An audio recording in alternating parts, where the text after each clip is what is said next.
Hello, Mary. Do you have a moment? Oh, hello. Should I still be calling you by your first name? I don't know if it's right for me to be calling you Mom just yet, you know? I think you're right. It's too soon for you to be calling me Mom. I'm not your mother. Yet, anyways. Oh, sorry to put you on the spot like that. Well, let's start over then, shall we? Hello, Hillary. Thanks for coming to meet me and my parents the other day. It was great to finally meet you. Yes, that's the thing. Don't mention it. So, what can I do for you today? I have a question for you, and I would appreciate an honest answer. You and my husband work at the same company, do you not? And furthermore, you recently started working in the same department together. Is that true? Yes, that's right. Actually, I heard from Andrew a while ago that his dad was working at the same company as me. But I was totally surprised when I walked into the room where you two were waiting, and who should I see but the person who just got transferred into my branch recently? It was a total surprise. Well, I suppose our family name is somewhat of a common one, so it doesn't surprise me one bit that you wouldn't suspect that we were related when you saw that we had the same last names. But that's not the issue I'm here to discuss today. The issue is your reproachful behavior towards my husband. What? I'm sorry, I don't understand. Did I do something that offended him? Offended? Oh, that's nowhere near strong enough a word to describe your attitude towards my husband. When I left to go to the little girl's room, I saw him apologizing profusely to you, and you were lecturing him like he was a school child. I know my eyes were not deceiving me to see that horrible behavior. Oh, I'm sorry that you had to see that. Oh, how dare you behave that way toward the man who will be your future father-in-law! And not to mention, he's been with the company far longer than you have. He must be well above your rank, obviously. And in spite of all that, you were behaving like you were his superior. How shameless of you. I bit my tongue at the time out of concern for my son's feelings for you, but I cannot contain my anger any longer. If you're willing to apologize to me right now for your awful behavior, I'm willing to overlook it. But if you don't, then I withdraw my permission for you to marry my son and my blessings on a happy wedding. Are you serious? I am very serious, and I will not accept any excuses from you, Mary. Either apologize to me, or you can forget being a part of this family. Okay, just so you know, we were actually talking about something to do with work that day. And in your husband's position, really the only appropriate thing to do would be to apologize. Excuse me? Really, it was kind of a surprise for me too when he suddenly started acting like that. I told him it was okay and that he didn't need to apologize so much, but, he just kept going. And I wish I could give you more information on what really went down, but like I said, it's company internal matters, so I'm contractually not able to divulge any information to uninvolved third parties such as yourself, ma'am. Oh, don't talk to me with this legal jargon. What do you mean, internal matters? I mean exactly what I said. It's a company matter, and since you're not involved, I'm not able to discuss it with you. I get that you'd like to know more about what happened, but please understand that I cannot tell you any more than I've already have. I have absolutely no idea what you're talking about. But in any case, it seems like you have no intention to apologize to me. It's like I told you, I'm not the one who has anything to apologize for. I see. So you have no remorse for treating your soon-to-be father-in-law. So be it. I will not allow you to marry my son, and the wedding is off! I don't think you're in any position to make that call, Hillary. I think this goes without saying, but the fault in the situation lies 100% with you, Mary. As such, you'll be responsible for paying for all of the venue cancellation fees.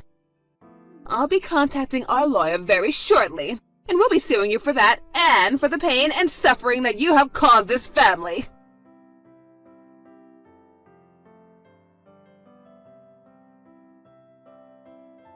Andrew? Hey, Mary, what's up? This is bad. Really bad. Uh-oh, what happened? Your mom saw your dad apologizing to me at your house the other day. Oh boy. She texted me about that just now. And she is really, really mad. Which, in all fairness, I don't really blame her, considering that she doesn't know the whole circumstances. But still, this is bad. She said that if I don't apologize to her for that she's gonna make us break off our engagement. Oh, you gotta be kidding me. I had literally just made an explicit promise not to tell anyone about what happened, so it's not like I can just up and spill the beans to her. Oh, why are my parents always doing things like this? They're inseparable to the point that I almost never see one without the other in the same room, and yet when trouble rears its ugly head, they take completely opposite approaches. It seems like you're pretty used to this kind of thing from them, huh? Sorry about that, I just felt the urge to vent. Anyway, for now, I'd like to see the texts Mom sent you, if you wouldn't mind. Is it okay if I head over to her place right now? Yeah, come on over, it's fine. Okay, I'll be there in just about an hour or so. Alright, I'll be waiting for you.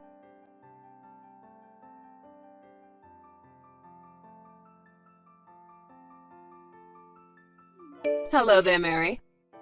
Have you prepared yourself for the impending breakup with my son? I haven't heard a thing from you ever since I gave you my ultimatum, so now I'm forced to message you like this. I grow more disappointed with you by the day. How long were you going to keep me waiting? You really are an impudent little girl, aren't you?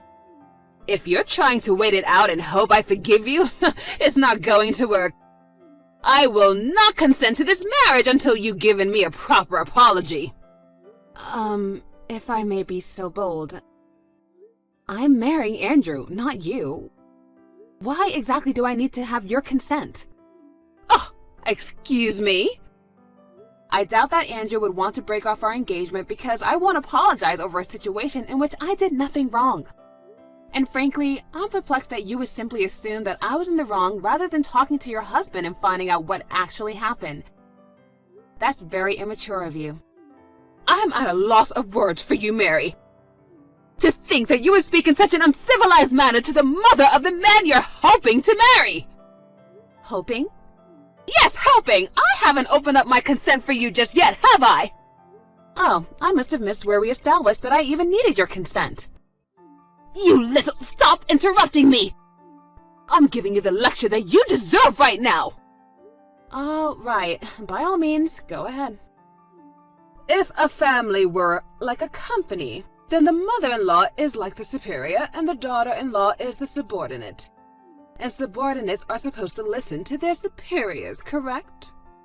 If you were to fuss and fret and whine over an order your superior at the company gave you, well, how do you think that would go? Obviously, no superior would stand for that sort of insubordination. You would be punished severely, and you would be demoted. Your pay would be cut, you'd be transferred, and your professional life would be finished.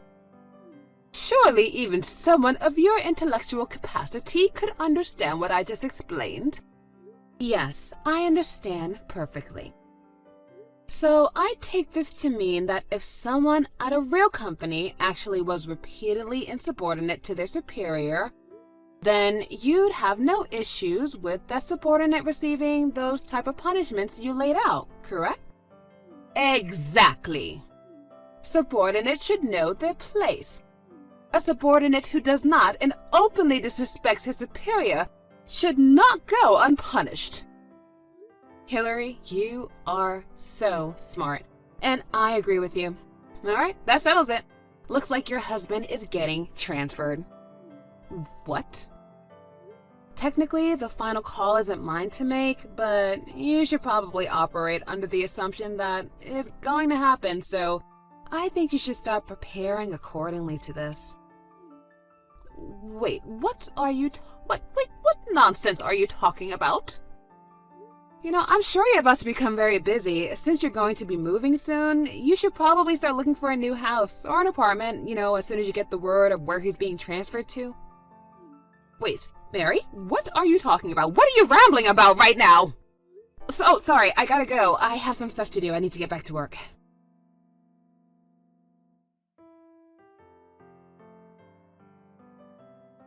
Hello there, Mary. It's been so long since we've seen each other.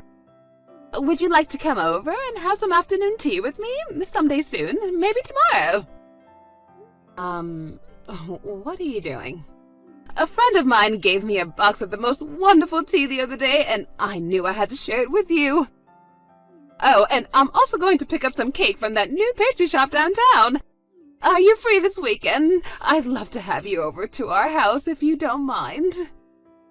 I guess this is your last-ditch effort to stop the inevitable, huh? Well, don't you think you're laying it on a wee bit too thick right now, Hillary? Mary, I guess you finally heard the truth then.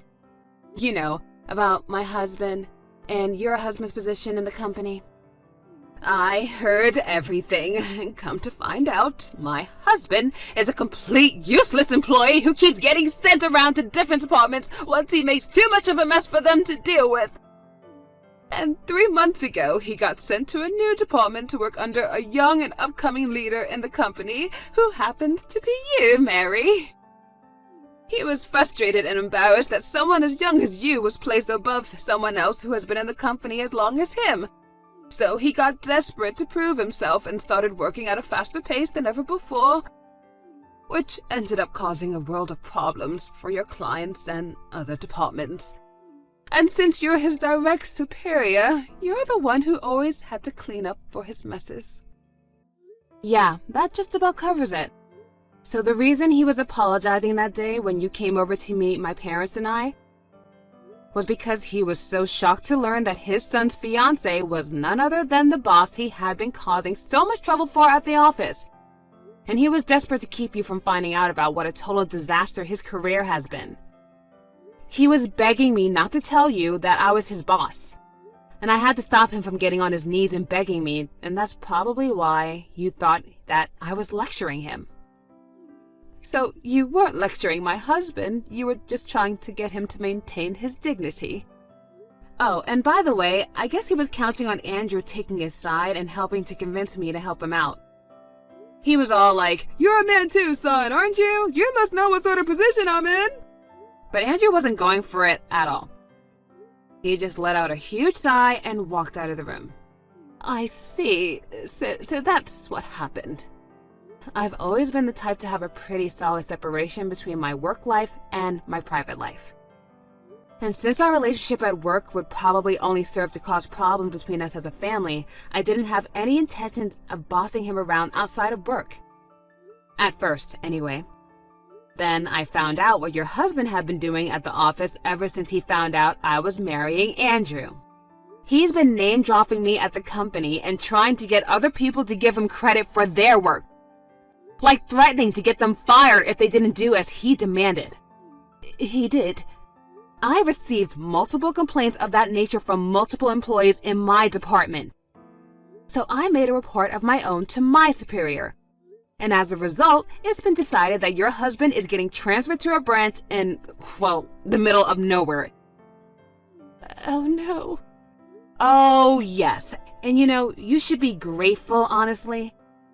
Most people who screwed up as bad as your husband actually would just get fired for everything they've done. And I bet the only reason he didn't was because the CEO took pity on him. He didn't want to just kick a man your husband's age on the curb with no future employment prospects. Mary, isn't there anything you can do about this? Sorry, Hillary, but the decision is already out of my hands. What's done is done. So no, I'm afraid sucking up to me now isn't going to get you anywhere. You'll either have to move out into Nowheresville with your husband, or make him go by himself while you stay here alone in your house. This can't be happening! I suppose there is a third option. You could always divorce him, but that's about all you have in terms of options when you really think about it. I can't do that! I haven't worked in years, and I can't get divorced at my age! Okay, well then you're just going to have to talk to your husband about this. What you do from here on out is an issue between the two of you that has nothing to do with me. Wait, I got it! I know how we can make this all work out. Oh, really? Okay, let's hear it. I'll give you my permission to marry Andrew, and you can move in with us. And if you do that, then I'm sure that everything will work out, whether I divorce my husband or he moves away by himself. That is definitely not happening. Why not? Andrew has been pretty firm since day one that he did not want to move in with you at any point in the future. And I'm respecting my future husband's wishes. But I'm sorry, Hillary, but I really don't see the point of continuing this conversation. I'm just going to keep repeating myself at this point. Mary, please! I'm signing off now.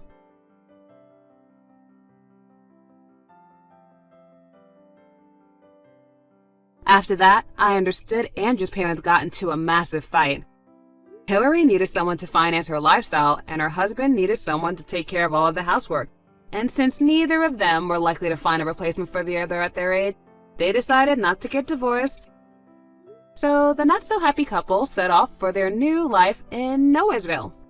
However, it didn't take long for her husband to screw up big time, no surprise to anybody, again, in his new post. And this time, they actually were fed up and let him go. And this was apparently too much of a strain for their relationship to handle, so they are getting a divorce this time. They've both been messaging and calling Andrew complaining about the whole situation, but he only ever gives them the same simple response every time. You're getting what you deserve. Andrew is finally fed up with them and wants to cut them out of our lives, so we're making preparations to move in secret so they won't know where to find us. I'm glad to see that he's finally free from having to deal with their nonsense after all these years. And we decided that we didn't want our marriage to resemble his parents in any way, shape, or form. So when we got married the other day, he took my last name instead.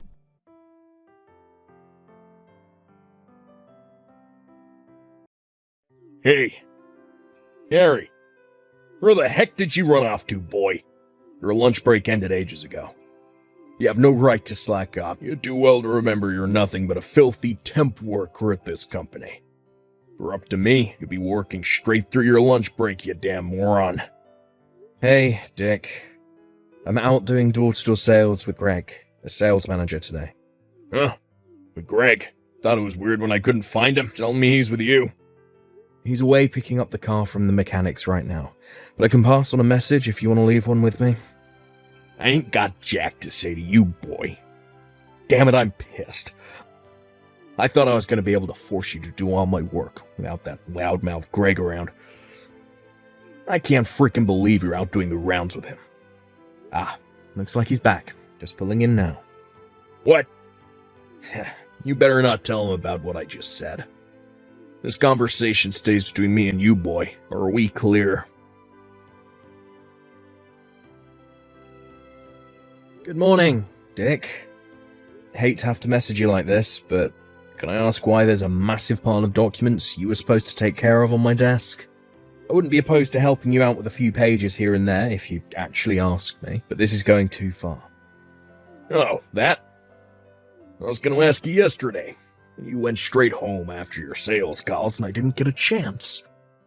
I couldn't be bothered to message you, so I just left them piled up on your desk.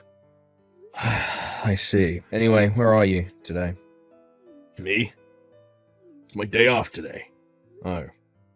You better make sure you take care of every last file on that desk for me, boy. I want to see the neatest, tidiest looking pile of completed documents on my desk when I get back to that office.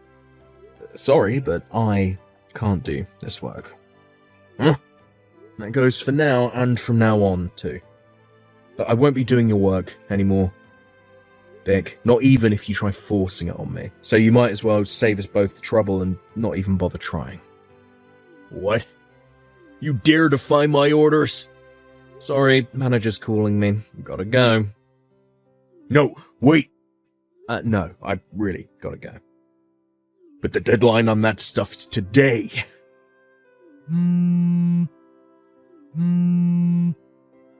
Answer your goddamn phone, boy. I'm a full-time employee at this company, you damn temp piece of crap. You do not have any right to disobey me. You there, Harry, you pathetic little low-life worm. You finally slithered into the office, huh, worm boy? Anyway, stop slacking off in the lobby. I saw you stood around doing nothing near the reception desk, you know. Do not let me catch you speaking to Layla on reception, either. You have no right to even breathe the same air as that girl. You filthy, miserable, worthless temp scum. Oh yeah, and that ain't all. Do you have any idea how much trouble you've caused me by slacking off these last 2 weeks, you little pipsqueak? I'm gonna teach you a lesson. You'll know what happens to people who mess with the big boys soon enough. You better prepare yourself for the hell that's about to rain down on you, worm boy.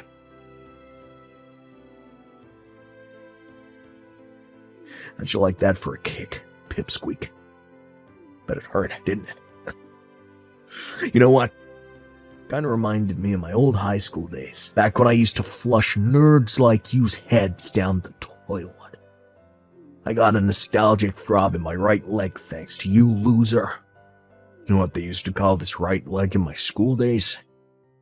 The Nerd Buster, and based on how far you went flying. I can still bust nerds with the best of them. Yeehaw! Why the hell did you run up from behind and kick me while I was stood waiting at the reception desk? Huh? I want an explanation. Why do you always need me to spell everything out for you, pea-brain? Connect the dots, retard. Don't take a genius. Actually, fine, you know what?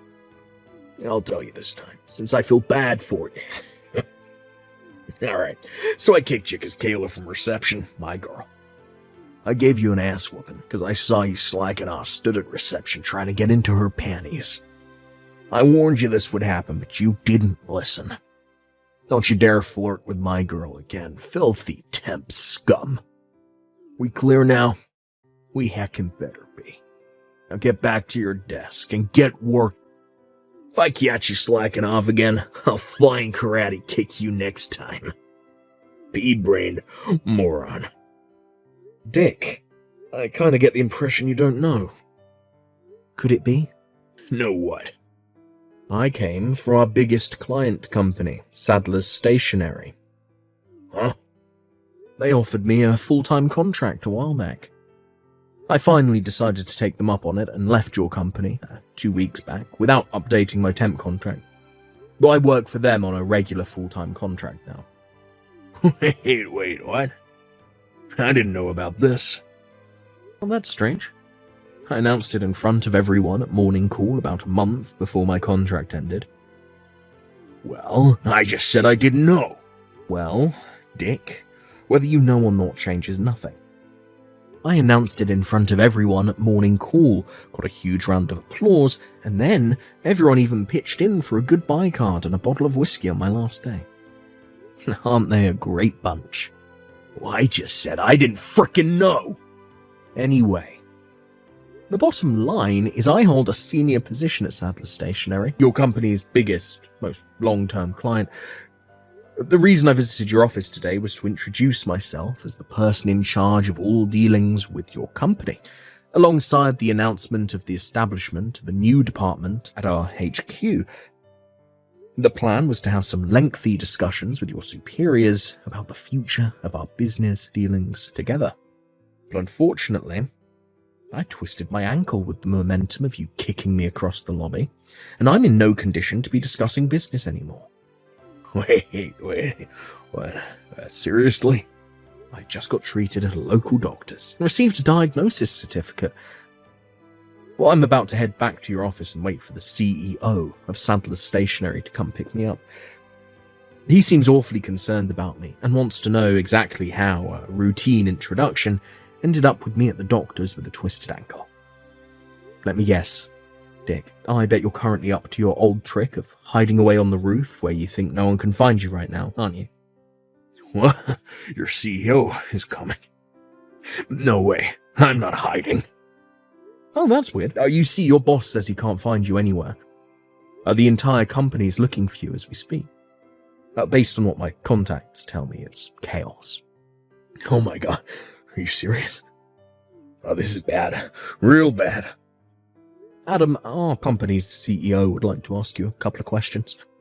We have to get to the bottom of exactly what happened in that lobby and find out what possessed you to kick me so hard I went flying across the room. Naturally, I told him there's a 90% chance you took the key to the roof, which is supposed to be out of bounds, from the caretaker's office, and are currently hiding up there like you always do when you don't feel like working. How the heck do you know about the roof? Oh, I wonder. I can hear footsteps. Someone's coming up the staircase. Listen, Dick, the best thing you can do here is to accept your fate and do as the cops tell you. I don't need to tell you how trigger-happy they can get with people dumb enough to resist arrest, do I?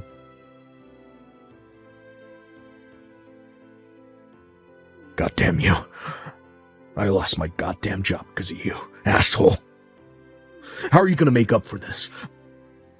I was set for a promotion any day now, but now I gotta find a new job because of you. A promotion? Really? You, Dick, of all people. A promotion? Greg from sales was talking about quitting. Who else would they pick to fill his shoes? I've been waiting for a promotion longer than anyone. It was sure to be my turn next. You miserable jerk. You will pay for this. I hate to be the one to have to break this to you, but they decided on someone else before they'd even fired you. Huh? Also, you didn't just get fired for the whole thing with you kicking me across the lobby. There were other reasons. What? You slacked off all year round while palming off your work responsibilities onto me and your other unfortunate co-workers, right? Surely you didn't think the higher-ups wouldn't notice. Oh, and not to mention your borderline stalking of your crush. Apparently you followed her home every night after she rejected your offer for a beer after work. And what's more, she said she keeps seeing some weirdo crouched in the bushes opposite her street, holding a pair of binoculars matching your description. You're talking about Michaela from reception? I don't know what gives you the right to go poking your nose into my love life, but let me tell you this. You're dead wrong. I don't know nothing about no stalking. I love Kayla, and she loves me back. I just know it. She's playing hard to get. So, you know how some girls do that. Oh, wait, what am I saying? Of course you know. You're probably a virgin, right? You loser dweeb. Stalking my ass. I ain't never heard anything so stupid. You do know Kayla's engaged, right? Huh? Wait, what? Kayla's engaged? Not only that, but she has 2 children. You're lying. No, my girl wouldn't do this to me. Seriously? My Kayla, a housewife with 2 kids. Yup. Oh, wait, it gets better. Wait till you hear who her husband is. A Greg, the manager from sales. You know, your superior. What? They have the same surname, right? You never thought that was weird? Huh?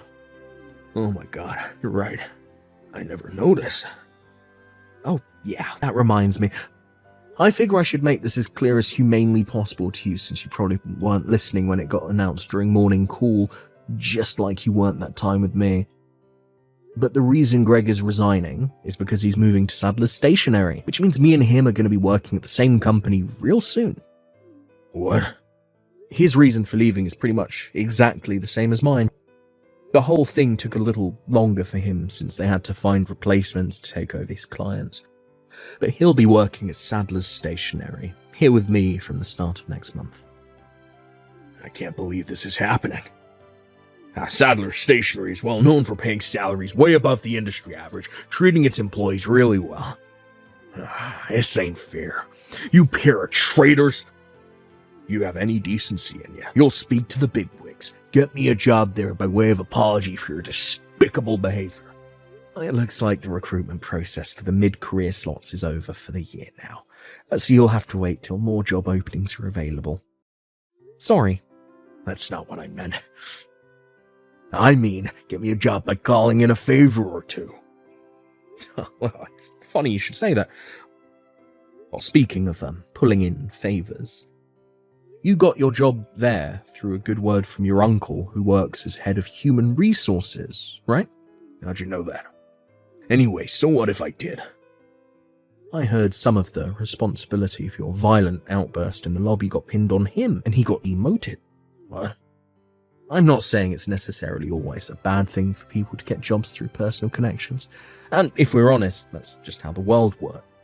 But in your case, you used your uncle's influence within the company and the fact that he protected you whenever anyone questioned your behavior as an excuse to do whatever the hell you wanted and treat everyone like crap. This is what you get for abusing and taking advantage of his trust and good nature. You deserve everything you got. Goddamn you. Anyway, think about it. There's no way what you're asking for would ever happen. Surely you don't actually think Sadler's Stationery are the kind of company to employ people with proven track records of violent outbursts against its employees? I wouldn't put in a good word for you if you paid me $1 million. Then what the hell am I supposed to do? I just got fired, moron. Do you even understand how serious my situation is right now? I'd say I've got a pretty good idea, actually. I'm pleased you at least realize how deep in the shit you are. My advice? Start job hunting soon. Don't you think it's a little weird that of all the people in the world, I'm the one you're asking for help? Job hunting is such a pain in the ass.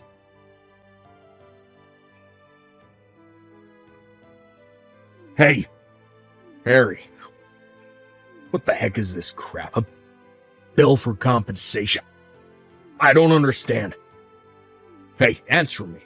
You do realize I could have gone to the cops, filed charges against you, so you'd have a criminal record for the rest of your life, right? You should be counting your lucky stars. It's only compensation I want. Huh? Your old company managed to beg my bosses not to terminate their contract after your outburst, so fortunately for them, it's business as usual. As for me personally, excluding yourself, I got on with everyone at that company, like a house on fire, and I'm super grateful for all they did for me during my time there. So I have no intention of dragging them through the media shitstorm that would inevitably ensue if I press charges. Besides, I'm not the only one charging you for compensation, am I? I know Kayla from reception definitely is, because we went to see the lawyer together. Then there's the two guys from accounts who are currently working on putting together files containing, well, all your abusive messages. What? Taking everything into account, I thought it was only fair that you pay me compensation for the emotional distress you caused me, as well as paying for my medical treatment. I just lost my goddamn job. I'm unemployed. How'd you expect me to pay you all this compensation when I have no income? Like I said before, get a job. Compensation aside, how do you intend on getting by without working? There's only one thing for it. You have to get me a job at Sadler's Stationery. No can do. But... no. But the money... Do I have to spell it out like you're a child? I don't want to breathe the same air as you, let alone work at the same company as you. Huh? Wipe your own ass, you abject failure of a man. Oh my god, Harry. All communications from here on out are to go through my lawyer. Thank you, and goodbye. Dick eventually came up with my compensation money by knocking on his parents' door, who live way out in the countryside, and begging on his knees in floods of tears. Apparently, they were forced to sell their house to get their wayward son out of the catastrophic mess he had gotten himself into. Dick, being his naive old self, mistakenly thought that meant he was out of the woods. He tried his best to convince his mum and dad to let him live with them in their new apartment, but he was flatly refused and ordered to pay back every cent of what they paid me in compensation. With that, his royally pissed off dad drove him over to a friend's company office, where he was forced to live in an old, disused staff room while working 12 hours a day. However, Dick mistook this new arrangement as being the same kind of connection hire that got him into our old company. He soon began barking orders left, right, and centre, and within a week made the grave mistake of ordering the CEO's son and up-and-coming company president to make him a coffee. With that, he was savagely dressed down in front of all 50 employees during the morning team meeting. He now spends his days on the verge of tears, being shouted at relentlessly by a boss half his age.